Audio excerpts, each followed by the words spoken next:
ಈ ಮಟ್ಟಕ್ಕೆ ಬೆಳೆದಿರೋದ್ರಿಂದ ಇಡೀ ಚಿತ್ರರಂಗ ಇವತ್ತು ಯಾವ ಮಟ್ಟಕ್ಕೆ ಸ್ಥಿತಿಗತಿ ಬಂದಿದೆ ಅಂದರೆ, ಸಿನಿಮಾ ಮಾಡೋಕ್ಕೆ ಭಯ ಆಗ್ತಾ ಇದೆ ಇಲ್ಲಿ. ಇವತ್ತು ಸಿನಿಮಾ ಯಾರಿಗೆ ಮಾಡ್ತಾ ಇದ್ವಿ?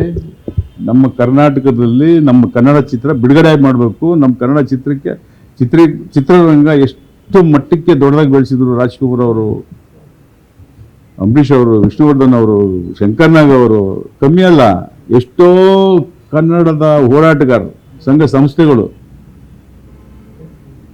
40-50 ವರ್ಷದಿಂದ ಹೋರಾಟ ಮಾಡಿ ಈ ಕನ್ನಡ ಚಿತ್ರರಂಗಕ್ಕೆ ಒಂದು ಇಡೀ ದೇಶ ತಿರುಗಿ ನೋಡುವಂಥ ಒಂದು ಬೆಳಕನ್ನು ತಂದು ಕೊಟ್ಟವ್ರು. ಅವರೆಲ್ಲ ಏನು ಮಾಡ್ತಾ ಇದೀವಿ?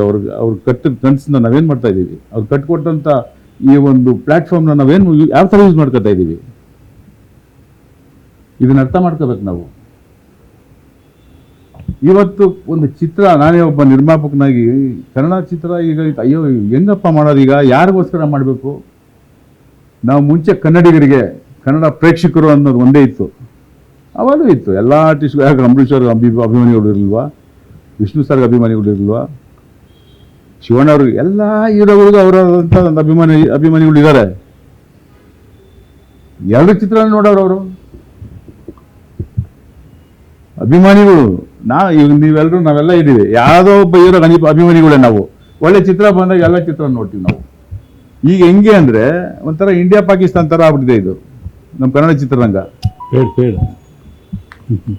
ಈ ಹೀರೋ ಚಿತ್ರ ಬಂದಾಗ ಗಲಾಟೆ ಮಾಡಬೇಕು, ಚಿತ್ರ ಹೋಗಬಾರ್ದು. ಆ ಹೀರೋ ಚಿತ್ರ ಬಂದಾಗ ನಾವು ಗಲಾಟೆ ಮಾಡಬೇಕು. ಈ ಥರ ಸೋಷಿಯಲ್ ಮೀಡಿಯಲ್ಲಿ ಕೆಟ್ಟದಾಗಿ ಚಿತ್ರದ ಬಗ್ಗೆ, ಹೀರೋ ಬಗ್ಗೆ ಮಾತಾಡಬೇಕು, ಪ್ರೊಡ್ಯೂಸರ್ ಬಗ್ಗೆ ಮಾತಾಡಬೇಕು. ಹಿಂಗೆಲ್ಲ ಮಾತಾಡಿದ್ರೆ ಯಾರು ಈ ಚಿತ್ರ ಮಾಡ್ತಾರೆ? ಯಾರಿಗೆ ಬಂದು ಚಿತ್ರ ನೋಡ್ತಾರೆ? ನಿಜವಾದ ಪ್ರೇಕ್ಷಕರು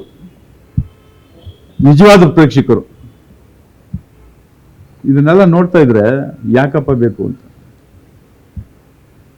ಎಷ್ಟೋ 3-4 ಭಾಷೆ ಚಿತ್ರಗಳು ಬಿಡುಗಡೆ ಆಗ್ತಾ ಇದ್ದೀನಿ. ಆ ಬಿಡುಗಡೆ ಆಗೋ ಭಾಷೆ ಏನಾಗುತ್ತೆ? ಕನ್ನಡದಲ್ಲಿ ಡಬ್ ಮಾಡ್ತಾವ್ರೆ. ನಾವು ಈ ಚಿತ್ರಗಳು ನೋಡ್ಕೊಂಡು ಇರೋಣಪ್ಪ ಅಂತಾರೆ. ಇವತ್ತು ಎಷ್ಟು ಚಿತ್ರ ಬಿಡುಗಡೆ ಆಗ್ತಾ ಇದೆ ಸರ್ ಕನ್ನಡ? 200, 250, 300 ಪಿಕ್ಚರ್ ಎಷ್ಟು ಆಗ್ತಾ ಇದೆಯಲ್ಲ? ಇದು 30ಕ್ಕೆ ಬರಬೇಕಾ? ಬರುತ್ತೆ. ಹಿಂಗೆ ಇದ್ದರೆ ಕನ್ನಡ ಚಿತ್ರರಂಗಕ್ಕೆ 30-50 ಪಿಕ್ಚರ್ ಮೇಲೆ ಆಗೋದಿಲ್ಲ ಇನ್ನು 2-3 ವರ್ಷದಲ್ಲಿ, ಇವತ್ತಿರೋ ಪರಿಸ್ಥಿತಿಯಲ್ಲಿ. ದಯವಿಟ್ಟು ಈ ಫ್ಯಾನ್ಸ್ ಅನ್ನೋರಿಗೆ ನನ್ನ ರಿಕ್ವೆಸ್ಟ್ ಮಾಡಿ ಕೇಳ್ಕೊತೀನಿ, ನೀವು ಆಗಿ ಯಾವುದೇ ಒಬ್ಬ ನಾಯಕ, ನಟ, ನಾಯಕಿ, ಯಾರೋ ಹೀರೋಯಿನ್ ಫ್ಯಾನ್ಸ್ ಆಗೋದು ತಪ್ಪಲ್ಲ. ಈ ಧೋರಣೆ ಇರಬಾರ್ದು, ಮಾಡೋಕ್ಕೆ ಹೋಗಬೇಡಿ. ದಯವಿಟ್ಟು ಚಿತ್ರರಂಗದ ಪರವಾಗಿ ನಾನು ನಿಮ್ಮಲ್ಲಿ ಕೈ ಮುಗಿ ಕೇಳ್ಕೊತಾ ಇದ್ದೀನಿ. ಆಗಿರೋ ತಪ್ಪನ್ನು ಸರಿಪಡಿಸ್ಕೊಂಡು ನೀವೇ ಬನ್ನಿ. ತಪ್ಪು ಮಾಡಿದ್ದೀವಿ, ಹೌದು ಈ ಥರದ್ದು ಏನಾಗಿದೆ ಅಂತ. ಶಿಕ್ಷೆಗೆ ಗುರಿಯಾಗಿ ಜೈಲಿಗೆ ಹೋಗೋದು, ನಿಮ್ಮ ಮನೆಯವರಿಗೆಲ್ಲ ತೊಂದರೆ ಕೊಡೋದು, ಈ ಥರ ಮಾಡೋಕ್ಕೆ ಹೋಗ್ಬೇಡಿ. ಇದು ಒಳ್ಳೆಯದಲ್ಲ. ನಿಮ್ಮ ಒಂದು ಸ್ವಾರ್ಥಕ್ಕೋಸ್ಕರ ಚಿತ್ರರಂಗನ ಬಲಿ ತಗೋಬೇಡಿ.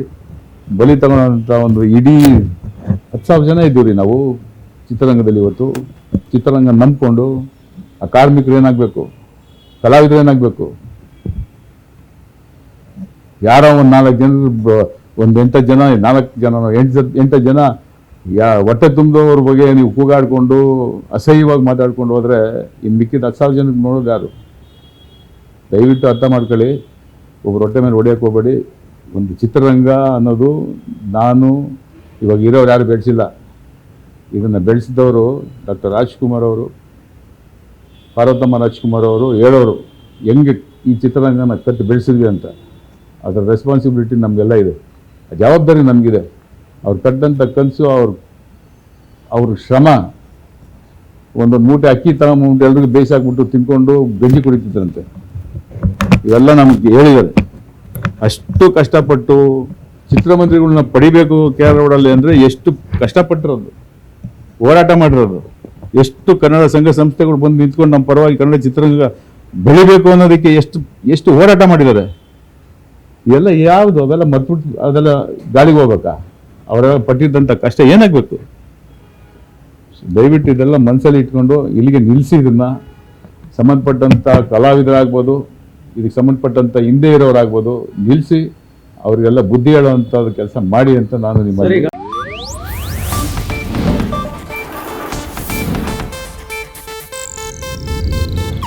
ಇದು ಏಷ್ಯಾನೆಟ್ ನ್ಯೂಸ್ ನೆಟ್ವರ್ಕ್ ಪ್ರಸ್ತುತಿ.